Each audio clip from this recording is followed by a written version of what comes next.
कि जो इस रिपोर्ट में कही गई है ड्राइवर्स के बारे में कि इतने पैसे से कम में इनका गुजारा नहीं हो सकता है, तो फिर सरकार को तो सब कुछ पता है, पूरे आंकड़े उनके साथ में है। फिर ये कैब एग्रीगेटर कैसे मनमानी कर सकते हैं? फिर ये कैब एग्रीगेटर कैसे कानून के साथ खिलवाड़ कर सकते हैं? फिर ये कैब एग्रीगेटर्स कैसे जिंदगी के साथ खिलवाड़ कर सकते हैं ड्राइवर्स के? दोस्तों नमस्कार।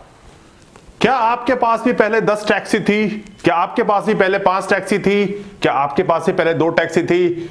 पहले आपने एक टैक्सी खरीदी थी, उस टैक्सी से कमा के आपने 2 गाड़ियां, 3 गाड़ियां, 4 गाड़ियां बनाई थी, लेकिन अब आपके पास सिर्फ एक टैक्सी बची है और उसको भी बेचने के लिए आप परेशान हो रहे हैं, लेकिन कोई खरीदार नहीं मिल रहा। लेकिन वहीं पे ये कैब एग्रीगेटर कभी ऑस्ट्रेलिया, कभी इंग्लैंड, कभी न्यूजीलैंड, न जाने कौन कौन से देशों में जाके अपना व्यापार शुरू कर रहे हैं।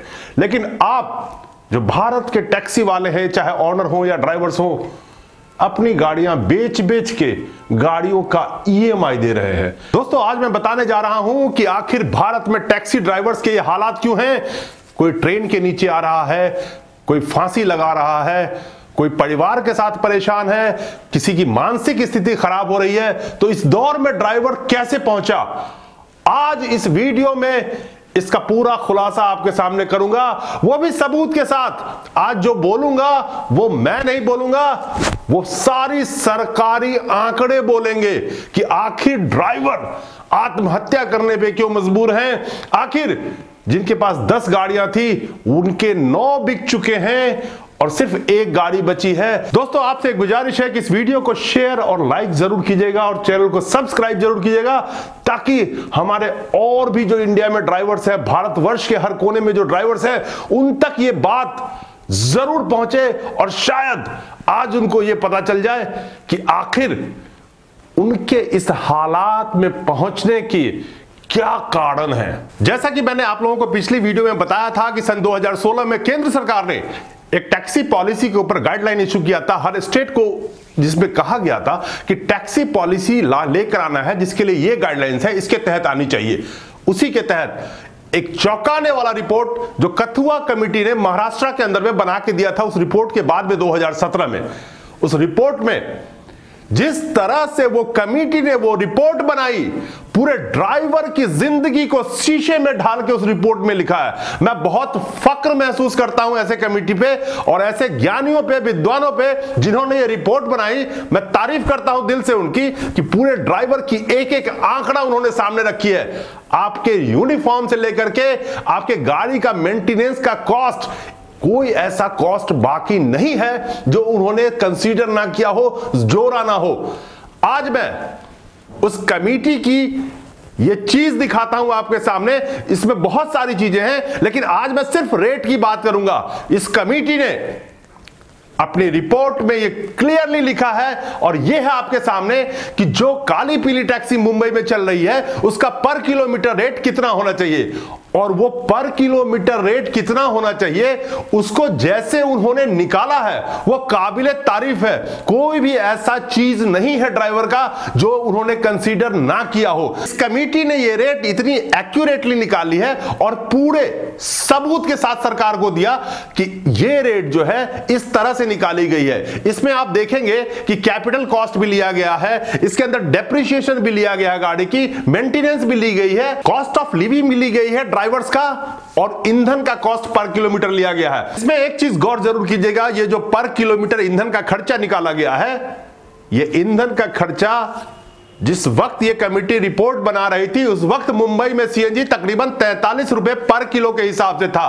और आज क्या रेट है सीएनजी का वो भी आपके सामने है। इसी कमेटी ने कैब एग्रीगेटर का क्या रेट होना चाहिए उन्होंने अपने रिपोर्ट में दिया है कि ये रेट कैब एग्रीगेटर का होना चाहिए, और ये रहा आपके सामने। तो 3 सेगमेंट इन्होंने रखी है, बेस या स्टैंडर्ड, यानी कि 4 मीटर से छोटी गाड़ियों को इन्होंने लिखा है कि 14 रुपए पर किलोमीटर होना चाहिए और उसका अधिकतम किराया 26 रुपए किलोमीटर तक होना चाहिए। वहीं पे अगर हम मिनी की बात करें तो मिनी साइज के लिए इन्होंने रेट लिखा है कि तकरीबन उसका किराया 16 रुपए पर किलोमीटर होना चाहिए और अधिकतम किराया 32 रुपए पर किलोमीटर तक होना चाहिए। जो तीसरी सेगमेंट जो कमेटी ने रखा था, जिसके ऊपर मैंने जैसे पीछे बताया था कि जिसको डिलक्स टैक्सी के नाम पे चलाना चाहते हैं, इसका प्राइस कमेटी का कहना है कि कमेटी सरकार कंट्रोल ना करे, मार्केट डायनामिक्स पे छोड़ दिया जाए।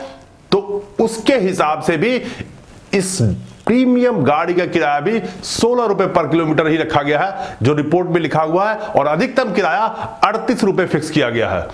अब इस रिपोर्ट में, हालांकि मैं एक चीज बता दूं कि इस रिपोर्ट में बहुत 90% चीजें बहुत ही अच्छी है, 95% चीजें अच्छी है, लेकिन जो एक दो चीजें इससे मिसिंग है, जो ड्राइवर की सुरक्षा की कहीं बात नहीं है कि ड्राइवर को अगर कुछ हो जाता है तो उस केस में कैब एग्रीगेटर की क्या जिम्मेदारी होना चाहिए, ये इस रिपोर्ट में भी नहीं लिखा हुआ है। तो एग्रीगेटर कितना कमीशन ले ये भी इसमें नहीं लिखा हुआ है। इसमें सिर्फ इन्होंने इतना लिखा है कि ये कहते हैं कि हम एग्रीगेटर और ड्राइवर के बीच में नहीं पड़ना चाहते, लेकिन मेरा ये कहना है, यानी कमिटी ये कहती है कि कमिटी का ये कहना है कि एग्रीगेटर का कमीशन रीजनेबल हो, इतना हो कि किसी को परेशानी ना हो, लेकिन उन्होंने कोई परसेंटेज नहीं लिखा है। टैक्सी का रेट जो सरकार फिक्स करती है फाइलों में, ऑटो का रेट जो सरकार फिक्स करती है फाइलों में, उस किराए को फिक्स करने के लिए बहुत सारे आंकड़ों को इकट्ठा किया जाता है। पूरी कमेटी बैठती है और सारे खर्चे को मद्देनजर रखते हुए,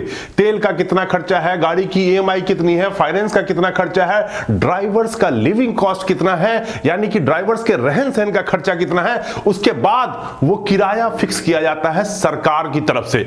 लेकिन क्या उस सरकार के तरफ से जो किराया तय किया गया उसका कोई महत्व रह गया है आज की डेट में? और महत्व अगर नहीं रह गया है तो किस बेस पे वो किराया फिक्स किया गया? जिस तरह से ड्राइवर्स की पूरी जिंदगी के ऊपर छानबीन की गई, उनके किराए भाड़े से लेकर के खान पान और रहन सहन की उसमें खर्चा जोड़ा गया, उसके बाद ही किराया वो तय किया गया, लेकिन उसके बावजूद भी वो किराया लागू नहीं होता है। दिल्ली सरकार ने ये टैक्सी और ऑटो का किराया फिक्स किया सन 2013 से ये किराया लागू था। ये रहा आपके सामने, जिसमें कहा गया है कि 14 रुपए नॉन एसी गाड़ी की किराया, यानी कि 14 रुपए नॉन एसी टैक्सी और 16 रुपए एसी टैक्सी का किराया होना चाहिए। तो ये जो टैक्सी का किराया दिल्ली सरकार की तरफ से फिक्स किया गया होगा, उस समय भी बहुत सारे आंकड़ों को देखा गया होगा, लेकिन ये जो किराया फिक्स किया गया, आज इस किराए का क्या वैल्यू है? जिस तरह से कैब एग्रीगेटर्स 6 रुपए के ऊपर गाड़ी चलवाते हैं और मनमाना कमीशन वसूल करते हैं और मनमानी तरीके से ड्राइवर के साथ लूट करते हैं, तो फिर इस किराए का क्या महत्व है? सबसे पहली बात, इसी में अगर आप देखेंगे तो ऑटो का किराया 8 रुपए पर किलोमीटर है। मैं सिर्फ पर किलोमीटर रेट की बात कर रहा हूं, बेस प्राइस वगैरह सब कुछ आपके सामने है, लगेज का चार्जेस क्या होना चाहिए सब कुछ सामने है। इसी के तहत अभी कुछ दिन पहले ही, यानी कि सन 2018 के आखिर में एक फैसला लिया गया दिल्ली सरकार की तरफ से कि ऑटो का किराया 10 रुपया किया जाना चाहिए। उसका क्या फायदा है? बहुत सारी कमेटी बैठी, उसमें भी बहुत सारे लोगों के जो उस कमेटी में थे, जानकार थे, उनका कहना था कि किराया ऐसे नहीं भरना चाहिए, सारे चीजों को कंसीडर करना चाहिए, ऐसा किराया होना चाहिए ताकि सबका व्यापार चल सके, कस्टमर को भी परेशानी नहीं होनी चाहिए। लेकिन यहां पे एक चीज बहुत सोचने वाली बात है कि जिस तरह से किराया को फिक्स किया गया और जिस तरह से फिक्स किया जाता है, उस किराए को फिक्स करने में बहुत सारी चीजें यानी आंकड़ों को लिया जाता है। लेकिन आज जो 6 रुपए पर किलोमीटर में ये गाड़ी चलवा रहे हैं कैब एग्रीगेटर, ये किस कानून के तहत चलवा रहे हैं और किस कानून के तहत ये एल्गोरिदम का खेल खेल रहे हैं? जैसे कि पर मिनट प्राइस इतना होना चाहिए, पर किलोमीटर इतना मिलेगा, वेटिंग चार्जेस इतना मिलेगा, ये किस कानून के तहत है? अगर आप ड्राइवर रोड पे चलते हैं, कानून का उल्लंघन करते हैं, तो आपको तुरंत जुर्माना भरना पड़ता है। ट्रैफिक पुलिस भी जब आपको रोकती है तो लाइसेंस दिखाओ, फिटनेस दिखाओ, परमिट दिखाओ, बहुत सारी चीजें दिखाओ, और सब कुछ दिखा दो तो तुम्हारा पीली पट्टी नहीं है, तुम्हारा लाल पट्टी नहीं है, कई चीजें बातें आती है सामने। उसके बावजूद यानी कि सारे कानून को पालन करने वाले जो रोड पे चलते हैं गाड़ी वाले, वो सारे कानून का पालन करते हैं। लेकिन जिस तरह से ये कैब एग्रीगेटर वर्षों से चल रहे हैं और ड्राइवर्स का शोषण कर रहे हैं, यह किस कानून के अंदर में है? क्या उनको पूछने वाला कोई है?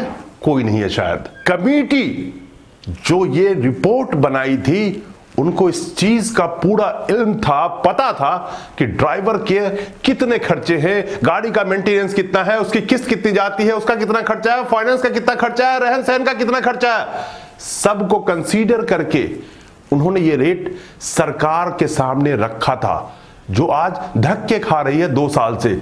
लेकिन सबसे बड़ी बात यह है कि जो इस रिपोर्ट में कही गई है ड्राइवर्स के बारे में कि इतने पैसे से कम में इनका गुजारा नहीं हो सकता है, तो फिर सरकार को तो सब कुछ पता है, पूरे आंकड़े उनके साथ में है। फिर ये कैब एग्रीगेटर कैसे मनमानी कर सकते हैं? फिर ये कैब एग्रीगेटर कैसे कानून के साथ खिलवाड़ कर सकते हैं? फिर ये कैब एग्रीगेटर्स कैसे जिंदगी के साथ खिलवाड़ कर सकते हैं ड्राइवर्स के? जिस तरह से आज ड्राइवर्स आत्महत्या कर रहे हैं, मानसिक रोगी बनते जा रहे हैं इन कैब एग्रीगेटर्स की वजह से, आंकड़ा तो सारा सरकार के सामने है। तो फिर सरकार इस आंकड़े को नजरअंदाज क्यों कर रही है? क्या वजह है कि सब कुछ जानते हुए भी सरकार इन कैब एग्रीगेटर को बढ़ावा दे रही है और कोई भी लगाम लगाने के लिए सरकार इस पे तैयार नहीं है? तो दोस्तों, ये है आपके सामने सारी चीजें कि जिस तरह से स्टेट गवर्नमेंट एक रेट बनाती है, एक कमेटी बनाती है, टैक्सी और ऑटो का रेट बनाती है, उसका कौन सा फायदा है आज की रेट में, ये आपके सामने है। और फिर सरकार सिर्फ एक राजनीति के तहत कहती है कि ऑटो वाला का किराया 10 रुपए कर दो, टैक्सी वाले का 16 रुपए कर दो, इसका रेट रिवाइज कर दो। किसका रेट रिवाइज हो रहा है? सिर्फ कागजों में रेट रिवाइज हो रहा है, लेकिन मनमानी किनकी चल रही है? कैब एग्रीगेटर की। एक मोटा पैसा टैक्स के रूप में हर तरह के टैक्स ड्राइवर्स देते हैं, उसको चुकाने के बावजूद भी जिस तरह से ये गैर कानूनी कंपनियां आज की डेट में ड्राइवर्स का शोषण कर रही है, ये बहुत चिंता का विषय है। आखिर सरकार की क्या मजबूरी है? सारे आंकड़े होने के बावजूद भी कहीं कोई रास्ता नजर नहीं आ रहा है, कहीं कोई सुगबुगाहट नजर नहीं आ रही है जिसके तहत इन कैब एग्रीगेटर्स के मनमानी पे अंकुश लगे। दोस्तों, ये आंकड़े मैंने आपके सामने इसलिए रखे ताकि ये पता चले कि सरकार के पास सारे आंकड़े हैं, लेकिन उन आंकड़ों पे कोई कार्रवाई नहीं हो रही है। और जिस तरह से कैब एग्रीगेटर को मनमानी करने का खुल्लम खुल्ला झूठ है, वो काफी चिंता का विषय बनने वाली है इस सरकार के लिए। शुक्रिया दोस्तों, मिलता हूं नए वीडियो में कुछ नए मुद्दे के साथ।